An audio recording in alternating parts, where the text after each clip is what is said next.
इसी कथा प्रसंग के कुछ भाग को लेकर नए में सारण क्षेत्र में 88,000 ऋषियों को श्री सूत जी कथा अनुपान करा रहे हैं। इसी कथा प्रसंग के कुछ भाग को लेकर राजा परीक्षित को श्री सुखदेव जी कथा अमृतपान करा रहे हैं। यहाँ पर सुंदर सुंदर बालू के लहरियादार बिछौने पड़े हुए हैं। एक और ब्रह्मर्षि, एक और राजर्षि, नारद देव आदि सभी उपस्थित हैं। ठीक उसी कथा प्रसंग के कुछ भाग को लेकर अग्मया कथा प्रस्तुयते प्रधान श्रोता श्री हनुमान जी व सर्वे श्रोतारः सावधानतया कथा श्रवणन्तु। बोलिए आनंद कंद भगवान की जय। बोलिए श्री कृष्ण भगवान की जय। बहुत ही सुंदर प्रसंग चल रहा था। श्री धनंजय बाबा सेवा समिति द्वारा संचालित अविरल एक संकल्पमयी सत्संग रामचरितमानस प्रारंभ से अंत तक एक एक चौपाई दुआ सोठा का उच्चारण सत्संग में, राम कथा में और नियम से यह कार्यक्रम चल रहा है। और नियम ये दूसरे प्रकार का योग होता है। 8 योग होते हैं, अष्टांग योग होते हैं। यम, नियम, आसन, प्राणायाम, धारणा, ध्यान, समाधि। तो नियम दूसरे प्रकार का योग है जिसमें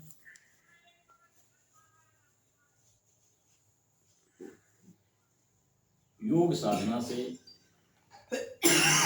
वो सारे लाभ मिलते हैं जो योग से मिलते हैं। समाधि अंतिम प्रकार का योग है। लास्ट में लोग समाधि लगाते हैं, सबसे कम फल उसी में मिलता है। यम, नियम, आसन, प्राणायाम, धारणा, ध्यान, समाधि। समाधि 8वें प्रकार का योग है। ये दूसरे प्रकार का योग है जो नियम से हम लोग कोई भी कार्य करते हैं। नियम से स्नान, नियम से भोजन, नियम से ड्यूटी, नियम से सारे कार्य, नियम से पूजन। ये नियम दूसरे प्रकार का योग है।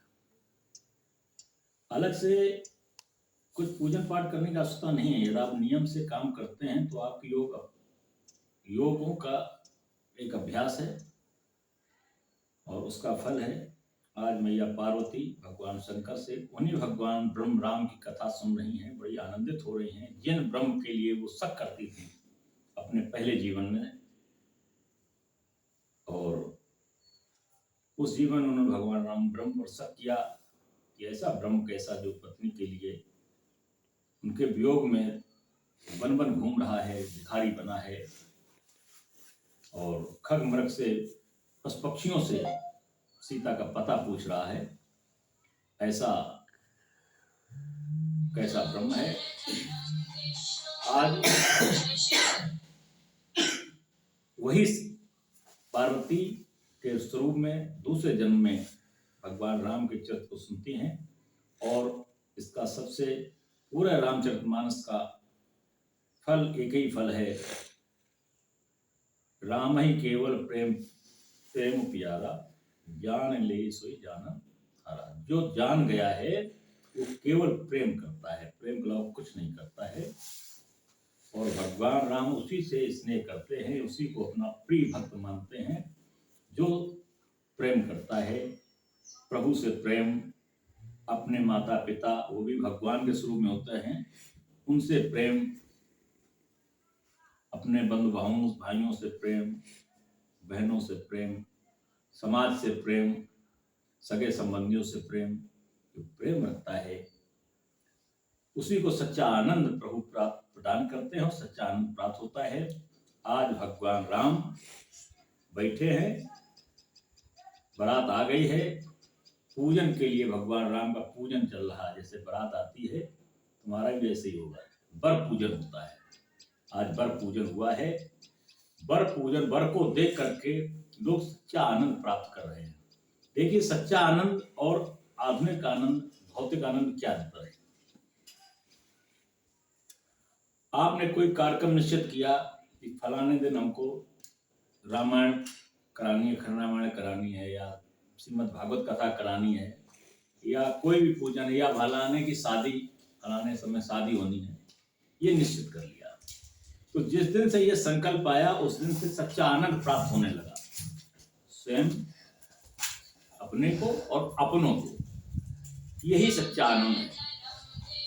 सच्चा आनंद प्राप्त होने लगा अपने और अपनों को। और जहां स्वार्थ के साधन अपनाए जाते हैं कि आज मार्केट जा रहे हैं, फलानी चीज खरीदनी है, तो सच्चा आनंद नहीं। उसमें आपने अपना धन खर्च किया, समय खर्च किया और उस सामान को ले आए, अपना साधन बनाया, वो सच्चा आनंद नहीं है। वो आधुनिक सांसारिक सुख का साधन है। लेकिन ये सच्चा आनंद है, यही ईश्वरीय आनंद है। एक उत्साह बढ़ता है, फलाने समय ये कार्यक्रम होगा, फलाने समय शादी होगी, बारात है, हम भी जाएंगे, वैसे कपड़े बनवाएंगे, फलाने फलाने वहां मिलेंगे, सब उसी दिन से सच्चा आनंद प्राप्त होता है। और तब तक आनंद प्राप्त होता है जब तक वो कार्य पूरा हो नहीं जाता। यही सच्चिदानंद है, यही सच्चिदानंद रूप है भगवान करो बंदे, यही भगवान है, यही सच्चा आनंद है, यही परमात्मा की का जो अंश है आत्मा के रूप में।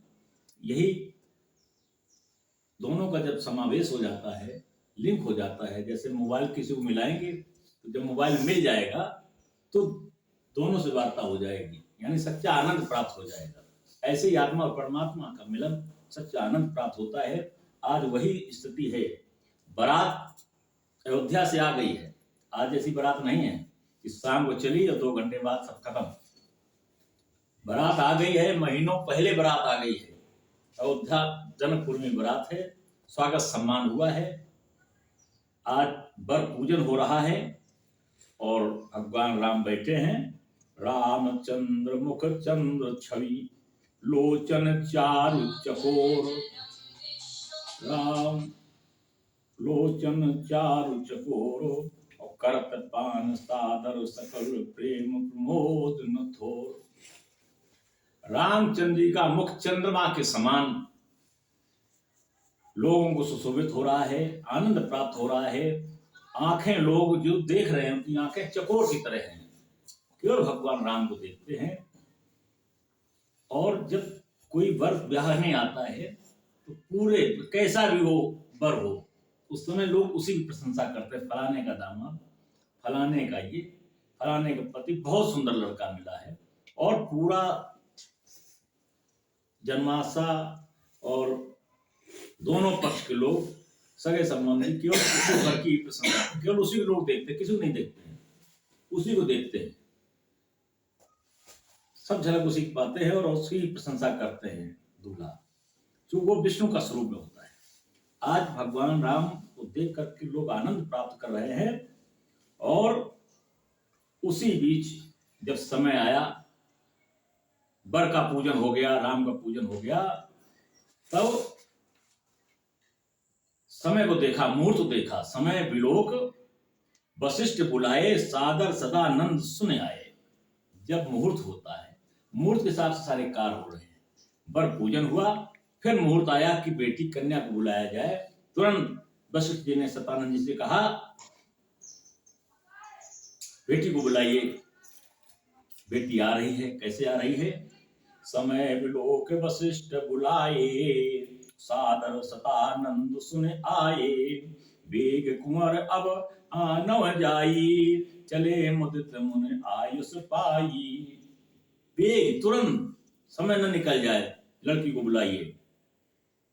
और तुरंत लेने चले गए लड़की को, चले मुदित मुनि आयुष पाई। माताएं, जैसे मुनि की आज्ञा मिली है, आदेश मिला है, आचार्य ने जैसे ही कहा कन्या को बुलाइए, तुरंत कन्या को लेकर के लोग चल दिए हैं। कैसे चलते हैं देखें, बड़ा आनंद।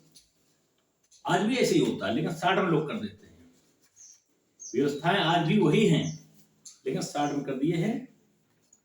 रानी सुन उपरोहित वाणी, रानी ने जैसे आचार्य की वाणी सुनी है, प्रमुदित सखिन समेत सयानी, सखियों को बुलाया, कन्या को ले चलो, तैयारी होने लगी। कितना आनंद प्राप्त हो रहा है।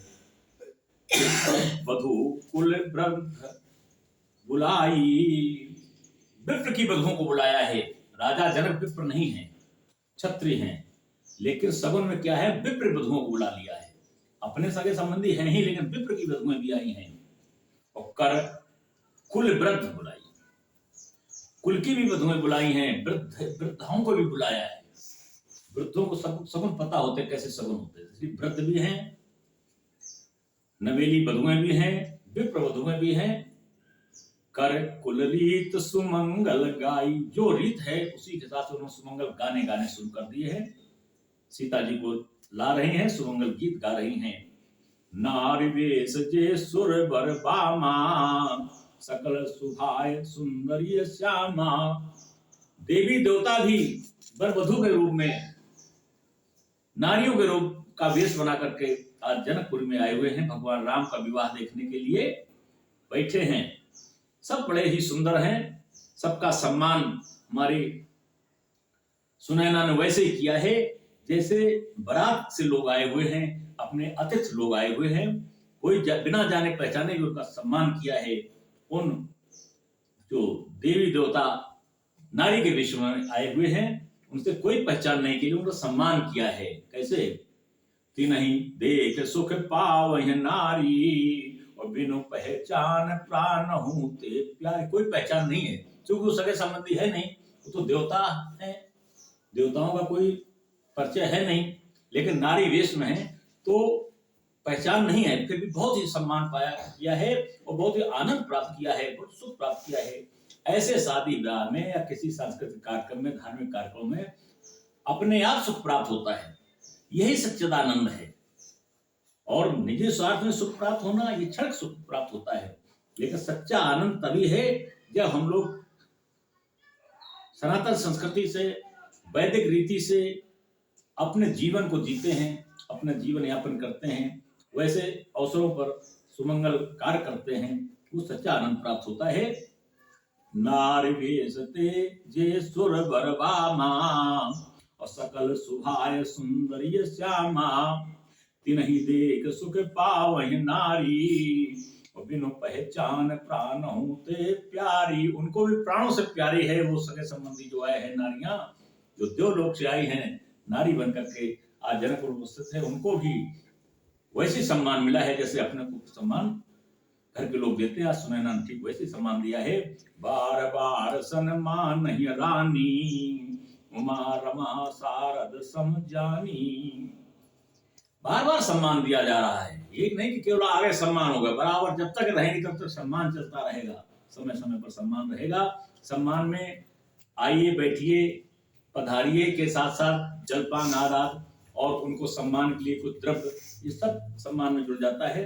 सब कुछ करते हैं। सीय समार समाज बनाई, मुदित मंडप ही चलिए लवाई। सीता को गोले के अंदर कर लिया सारी सखियों ने, गोले के अंदर कर लिया, बीच में सीता जी हैं और मंडप के पास लेकर के ला रही हैं। बड़े ही सुंदर, ऐसा सुंदर शोभामान सीता हो रही हैं मानो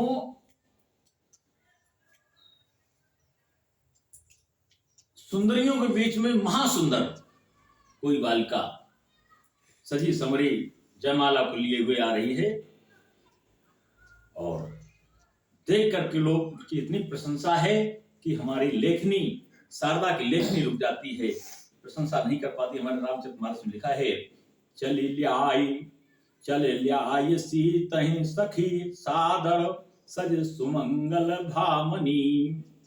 नव सप्त साजे सुंदरी, सब मत कुंजर गामनी।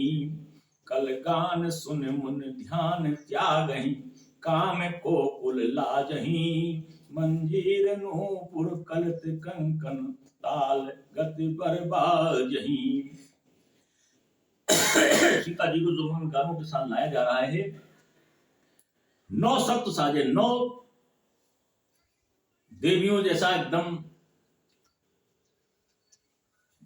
उन 9 देवियों के बीच में सुंदरी सजी हुई सीता, मत कुंजर गामनी। सभी कुंजर हाथी को कहते हैं, हाथी की गति से धीरे धीरे, ये नहीं तुरंत बुलाया और तुरंत आके सीता जी को बिठा दिया पति के पास में, ऐसा नहीं। कुंजर के तरीके से, हाथी के तरीके, धीमे धीमे सखियां चल रही हैं, धीमे धीमे सीता जी चल रही हैं, कुंजर की तरह चल रही हैं, और 9 देवियों जैसी बीच में सुशोभित हो रही सीता जी। बहुत ही सुंदर शोभा प्राप्त हो रही है। कल गान सुन मन ध्यान त्यागहि, देखा, जिसने भी देखा सबके ध्यान हट गए, मुनियों के ध्यान हट गए। मुनि ध्यान त्यागहि, कामदेव के यहाँ कोकला जैसी सुंदरी सुंदरी युवतियां थी, उनके ध्यान हट गए, सब सीता को देखने लगी। इतना सुंदर मनोरम दृश्य है। मंजीर नूपुर कलित कंकन, कंकन बंधा हुआ है सीता को, नूपुर बंधे हुए हैं, नूपुर में घुंघरू, ताल गति बरबाज, जैसे जैसे चलती है छम छम की सुंदर सुंदर आवाज होती है। हर दुल्हन की यही व्यवस्था है। आज 60 समय में जल्दी में काम कर दिए जाते हैं, पहले आराम से सगुन के हिसाब से काम होते थे। आज बहुत ही सुंदर प्रसंग, सुंदर भगवान राम के पास आ रही है सीता जी। सोहति बनिता वृंद महु, सहज सुहावन सिय, छवि ललनागन मध्य जन सुषमा ति कमनीय। सुषमा सुंदरियों के बीच में शोभायमान, शोभा प्राप्त कर रही ऐसी छवि ललनाओं के बीच में हमारी सीता जी की है। और सुहावनी, सहज सहज स्वामी, बहुत सरल सीधी, ना ऊपर देखती है ना इधर उधर देखती है, बड़ी ही लज्जा के साथ मर्यादाओं के साथ सीता जी चल रही हैं। सखियां बीच में आमोद प्रमोद कर रही हैं, हंसी मजाक कर रही हैं, मंगल सुमंगल गान गा रही हैं, लेकिन सीता जी को धैर्य से, मन ही मन मुदित मुस्कान, मन मन अंदर अंदर उत्साह, अंदर अंदर प्रेम राम के प्रति, ये मैया सीता का चल रहा है। लेकिन देखने में बिल्कुल सहज सुहावनी, बहुत सुंदर सी आंखें नीचे नमी हुई, धीमे धीमे सीता जी चल रही हैं। आज समय का अभाव है, इसलिए कथा का यहीं विश्राम, और फिर अगले रविवार को मिलेंगे। भगवान राम के विवाह में सीता जी मंडप के पास पहुंच रही हैं, अभी पहुंची नहीं है, अगले संडे को पहुंचेंगी। और कैसे कैसे उद्गार होंगे मन के, सीता के मन में क्या क्या उद्गार होंगे, लोगों को देख करके सीता कितनी प्रसन्न होंगी, सीता सबको प्रणाम करेंगी जितने भी बराते हैं। और जिस समय भगवान राम के पास राम को देखेंगी तो सारा प्रचुर मात्रा में उनको सुख प्राप्त हो जाएगा। बहुत ही सुंदर प्रसंग है, इसको श्रवण करने में चूके नहीं, बहुत ही सुंदर प्रसंग है। अगले रविवार को सुनेंगे। भगवान का 2 बार नाम, इसके बाद प्रार्थना, और इसी जगह आज सत्संग का विश्राम, समय अभाव के कारण।